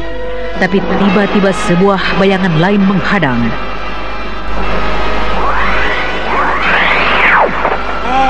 Anak-anak muda, berhenti dulu, jangan pergi. Aku masih ada. Aku adalah guru mereka. Apa urusannya denganmu, nenek tua? Aku tidak mempunyai hutang dan persoalan denganmu. Memang benar, kau tidak mempunyai urusan apa-apa. Tapi murid-muridku yang terluka itu urusanku. Dan kamu, Anting Wulan. Aku dengar sakti di Gua Larang. Nah, sekarang kita main-main sebentar untuk mengukur kemampuanmu, anak muda. Aku tidak mau bertempur melawanmu. Aku tidak punya waktu. Kau tidak bisa begitu saja berlalu dari mukaku. Nah, awas, tongkatku ini awas. Bagus juga jurus-jurus yang kau pamerkan. Bagus. Tapi jaga seranganku dari Segoro Ireng ini. Maaf, Nenek tua. Aku terpaksa meladenimu. Hebat, memang hebat serangan balik yang kau lancarkan. Tapi apakah kau mampu melawan ilmu setan yang gentayangan? Nah, lihat ini.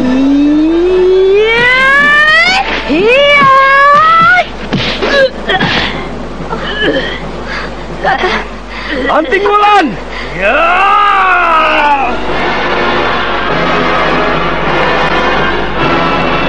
Kedua pukulan dahsyat itu beradu hingga menimbulkan suara yang hingar-bingar dibarengi ledakan, hingga Anting Wulan dan Nirambi terjengkang ke belakang. Raden Saka lalu menyambar tubuh Anting Wulan, melesat meninggalkan arena. Sementara itu Nirambi duduk kesakitan, tidak percaya pukulan ilmu setan gentayangan dapat ditahan oleh Anting Wulan. Lalu pelan-pelan ia bangkit mengambil tongkatnya. Benar-benar perempuan itu sakti. Untung saja dia tidak sepenuhnya menggunakan tenaga dalamnya. Kalau tenaga itu dipergunakan penuh, mungkin aku akan hancur oleh pukulannya. Sekarang aku harus menolong Yukendit dan Kijero.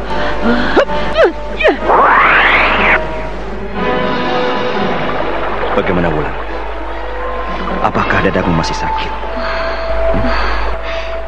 Kakang, dadaku sekarang tidak karuan, Kakang. Nafasku mulai sesak. Wulan, duduklah, bersemedilah. Aku akan membantu menyalurkan tenaga di dalam tubuhmu ini. Iya, Kakang. Nah, bantulah supaya hawa yang kusalurkan dengan mudah menyusup ke seluruh urat-urat nadi. Aku mulai, Wulan.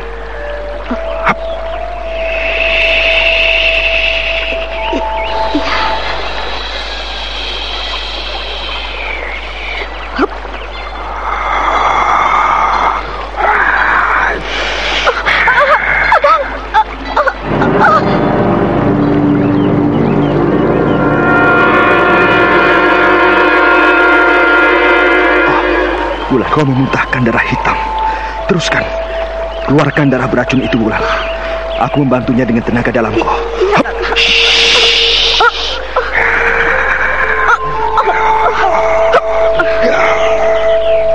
Berulang kali, Anting Wulan memuntahkan darah beracun berwarna hitam kebiru-biruan.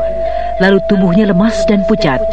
Raden Saka kemudian mencari tempat perlindungan, sebuah gua kecil.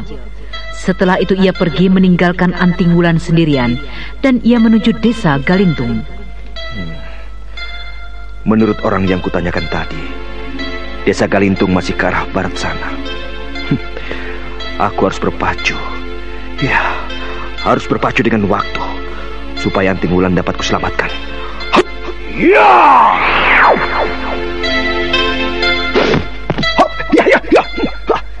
Gila. Hampir saja anak panah itu memanggang tubuhku. Hei, siapakah kau? Kau berani main-main dengan membokong seperti orang pengecut? Ayo, keluarlah. Jangan bersembunyi. Hei, jangan main-main denganku. Keluarlah. Kenapa kalian takut? Apakah aku ini mempunyai urusan dengan kalian? Jarum paku menyerangku. Harus kutangkis dengan pedangku. Benar-benar membuatku marah. Nah, jarum yang melempar di pedangku ini ku kembalikan. Ya.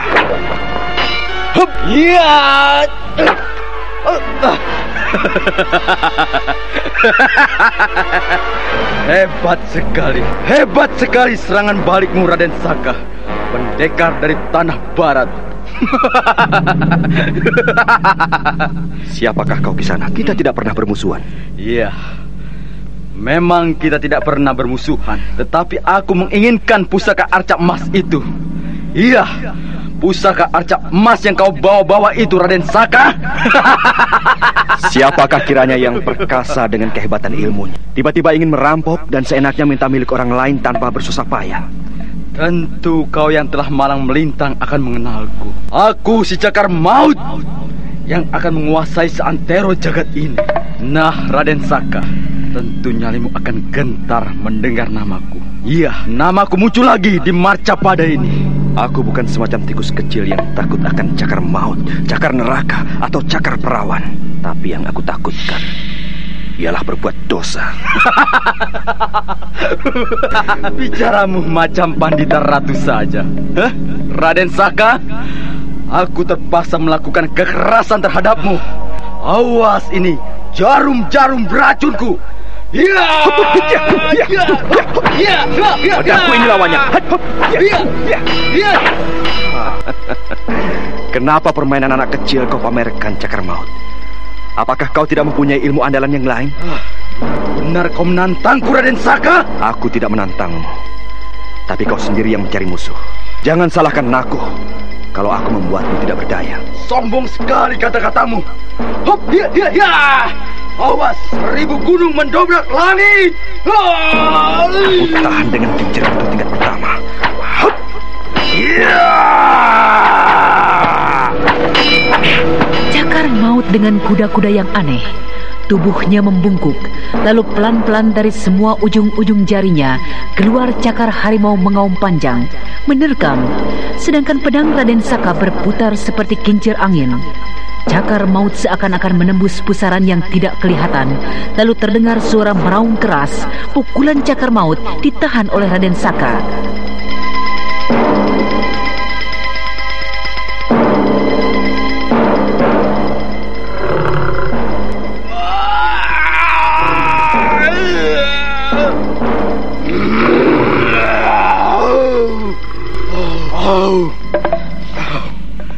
Kau menahan pukulan-pukulanku. Baik Raden Saka. Untuk hari ini aku mengakui keunggulanmu. Tapi tunggu pembalasanku nanti. Sebaiknya kita tidak usah bermusuhan. Aku tidak akan dendam terhadapmu.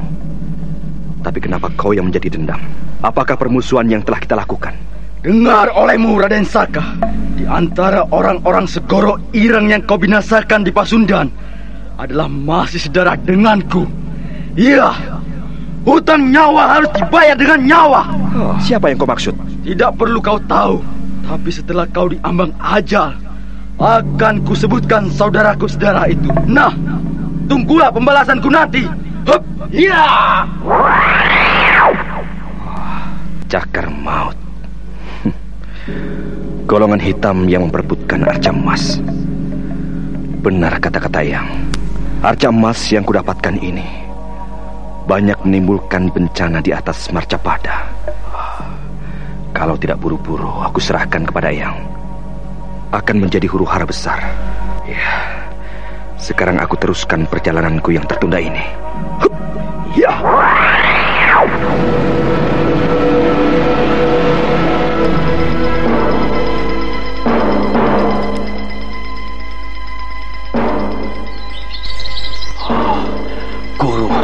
Kita harus mencari mereka. Pasti belum jauh. Jangan tergesa-gesa, Ki Jero. Lawan kita bukan orang sembarangan. Anting bulan yang sangat berbahaya. Ilmu Banyu Cakrabuana sangat ampuh sekali dimilikinya. Apapun sekarang berbahaya, Guru. Hebat sekali ilmu penakluk sukma dalam waktu singkat dapat ditaklukkannya. Ini benar-benar di luar dugaanku, Guru. Nah, itulah jago-jago persilatan. Mereka kelihatan lemah, tapi sebenarnya memendam sesuatu yang dahsyat yang orang tidak tahu akan kehebatannya. Aku selama ini malang melintang di kolong langit, baru pertama kali menemukan jago muda yang begitu hebat dan tangguh. Kau berdua belum unggulan melawan mereka. Lalu apa yang akan kita lakukan, Guru? Anting bulan kelihatan terluka dalam. Kita harus mencari dan memperdaya Raden Saka supaya jauh dari anting bulan. Hingga dengan mudah kita keroyok si anting bulan itu. Benar, Guru. Jalan lain tidak ada.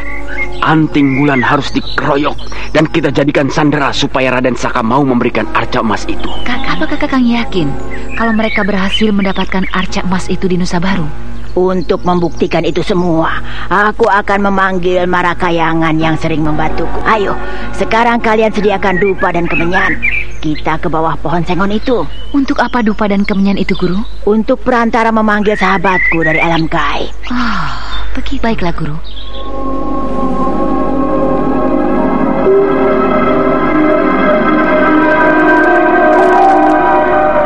Nirambi lalu ke bawah pohon sengon, sedangkan Yukendit menyiapkan dupa, areng dan kemenyan. Setelah dupa itu dibakar, Nirambi mulutnya berkomat-komit dan menyan itu dibakarnya. Bau menyan di alam bebas yang sepi membangunkan bulu roma. Kesulitan apa? Hingga kau seperti kehilangan pegangan, Nirambi?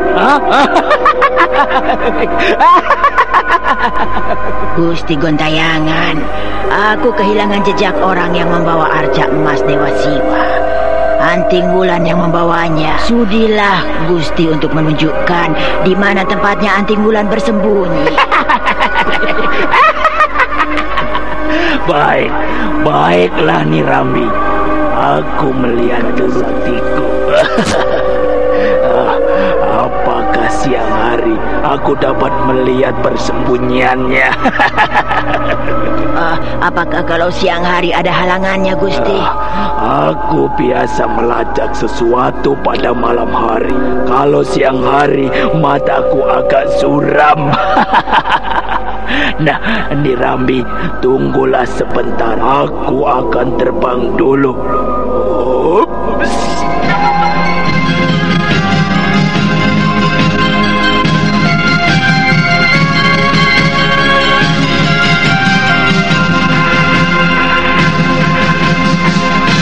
Jin Gontayangan sahabat gaib Nirambi tidak unggulan melawan kesaktian Anting Wulan, lalu balik lagi menemui Nirambi. Malam hari akan dilakukan pelacakan kedua. Nah, saudara pendengar, bagaimanakah perang tanding antara Anting Wulan dengan bangsa jin yang gentayangan itu? Untuk mengetahui jawabannya, ikutilah kisah Babat Tanah Leluhur ini dalam episode ke-16, Pusaka Arca Emas. Sampai jumpa.